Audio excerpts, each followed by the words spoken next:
Vamos voltar a falar disso já já, mas eu ainda não sei como é que tu foi parar dentro de um caça. Pô. Qual caça que era? Eu fui a bordo de um caça MiG-29, MiG-29. que é um caça de superioridade aérea.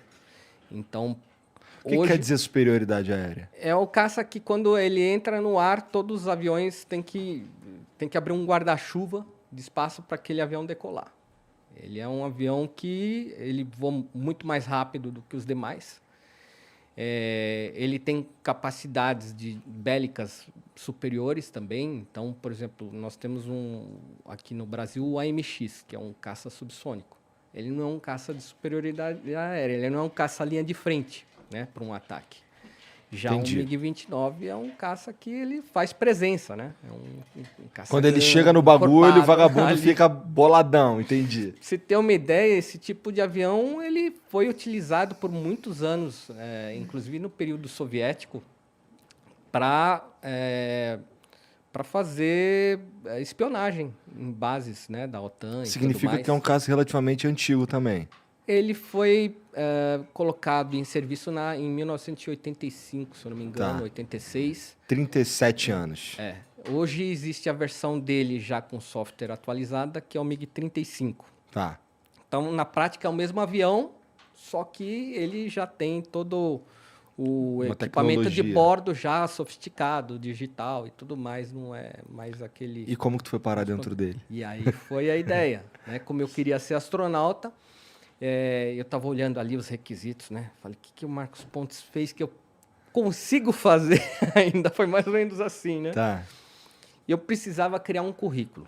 Eu tinha que criar um currículo porque eu já estava na minha vida privada, desenvolvendo atividades, assim como você. Estava ganhando a vida de outro jeito. E ali eu vi um momento, eu falei, pô, eu tenho um espaço aqui para pensar no meu sonho. Então eu descobri que na Desculpa, Rússia... cara, mas tu tinha quantos anos nessa época aí? Uns 30 anos. Mano. É mesmo? Tá. 30 anos. Ó, tarde, hein?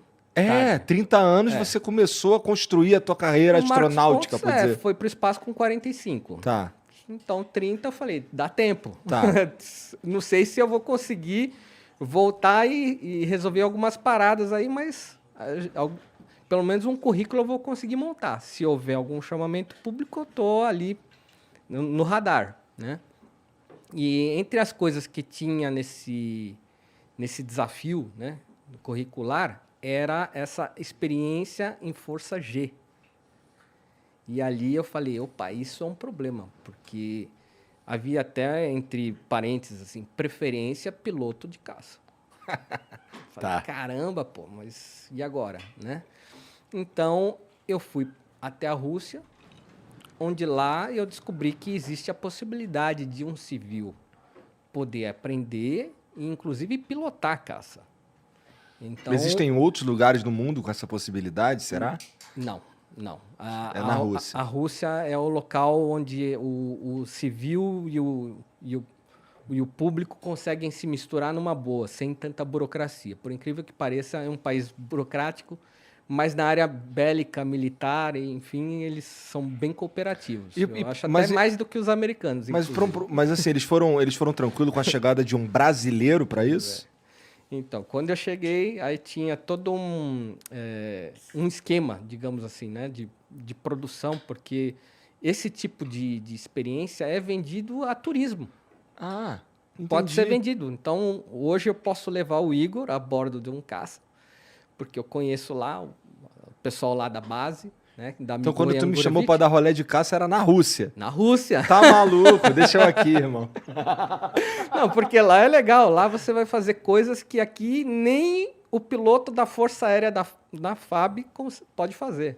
Entendi. Eu lembro que quando eu conheci o Marcos Pontes, né, eu estava a bordo de um avião, e aí eu mostrei para ele, olha só o que eu fiz lá na Rússia, mostrei todas as acrobacias, e ele olhou assim, ele falou, cara, se eu fizer isso na FAB, me cortam na hora. Entendi. Porque é loucura.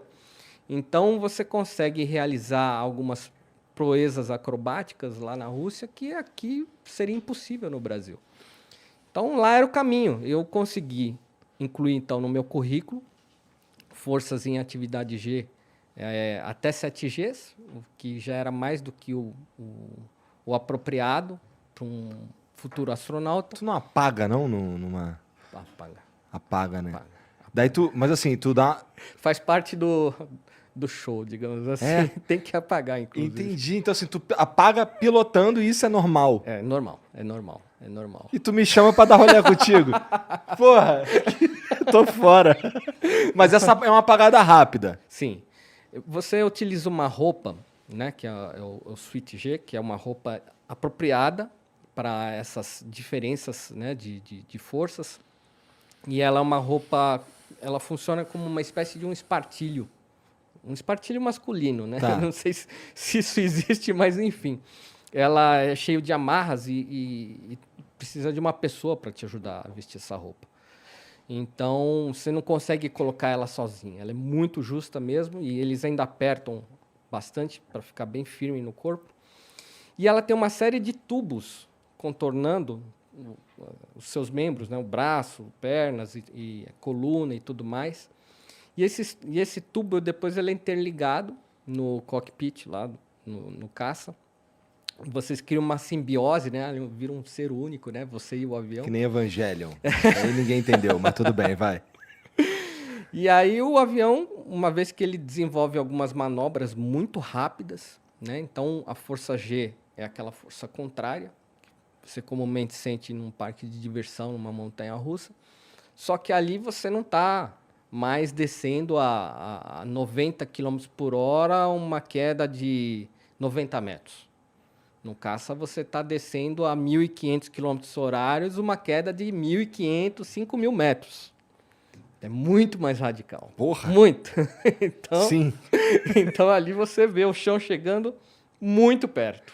E o cagaço? Assim, tirando o fato de apagar, não dá um cagaço, não, cara? Não, ali era o meu momento masoquista. Ali eu estava feliz da vida, realizando um sonho de voar de caça. Então, para mim, é fantástico. Como que se isso aí. preparou? Como é que foi a preparação para isso daí?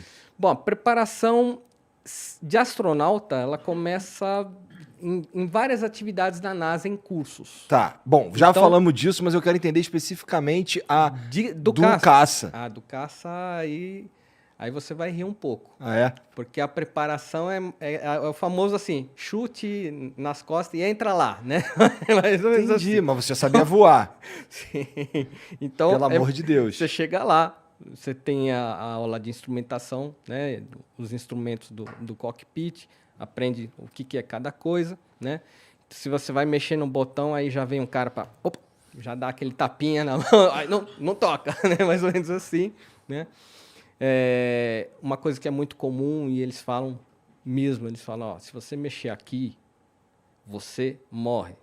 Você lembra do Ivan Drago com o Aham, com o Rock Sylvester Balboa. Stallone, Aham, Rock Balboa, né? aham. You are dead. Né? Que ele falava assim. Então, era mais ou menos assim. O cara chegava, né? Tocou aqui, Morreu. você morre. Eu falei, tá bom.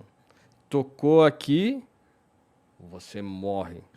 Deve ter um monte de botão assim, né? Foi, não, eu falei assim, bom, tá legal esse curso, né? Tô aprendendo a não tocar em nada, né?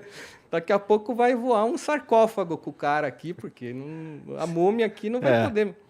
Mas você pode realmente mexer, você pode pilotar o caça, você aprende a usar o manete, acelerar, né? Fazer curvas com o avião. Então, é uma experiência muito interessante e só é possível mesmo lá na Rússia com um caça supersônico. Existem outros países em que você pode utilizar jatos subsônicos, então aí tem uma diferença, né? O supersônico ele quebra a barreira do som. Ele atinge uma velocidade superior a 1.250 km/h. Com esse caça eu fui a quase Mach 2, que seria 2 vezes a velocidade do som.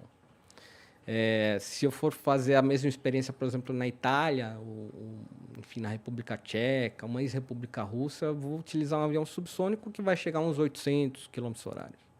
Então, é uma experiência bem menor. Esses bem aviões menos também radical. conseguem chegar na estratosfera? numa Não, boa? não chega. Você Tem que precisa ser um realmente... fodão. Precisa ser um MiG. E aí você tem o MiG-31 que usava esse capacete aqui, o MiG-25. Entendi. Então isso daí é pra andar num caça. Eu pensei que fosse um escafandro. Isso aí. Esse daí é um capacete que foi utilizado durante a Guerra Fria eu trouxe lá da Rússia como um souvenir, né, de todo o meu aprendizado, né? Já que eles não me deram um troféuzinho, eu falei, Tá. bom, isso aqui vai ser o meu... Serve. É. Entendi. Eu só trouxe um papel com um relatório dizendo, você fez o que é suficiente, digamos, para um chamamento público, né, para a carreira de astronauta. Um relatório, né, que o pessoal da base faz depois que você conclui todas as atividades. Então eu tinha aquilo lá que para mim era poderoso, era importante para mim, para o futuro. Esse lance de ir, de dar um rolê na estratosfera, era o que você precisava no teu currículo, era o que tava faltando para você. Não precisava chegar à Não estratosfera. precisava. Precisava ter ambientalização em atividade força G. Mas é muito legal E ir pra aí? estratosfera, né? Nossa senhora.